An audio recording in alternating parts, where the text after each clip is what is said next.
Hello everybody, in this video I'm going to show you how to fix this annoying error where your name appears grayed out on Steam even though you appear online in your profile and your friends list.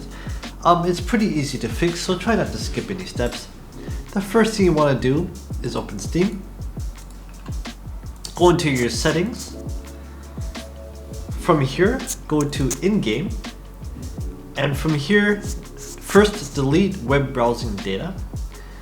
Then after you've done that, go to family, and generally this error occurs because you're on a Steam family.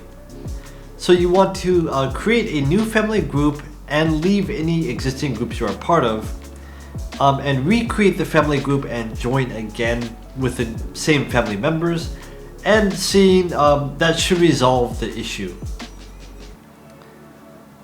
And that is it. If this helped you, leave the video a like. If this didn't help you, leave the video a comment, and I'll do my best to get back to you.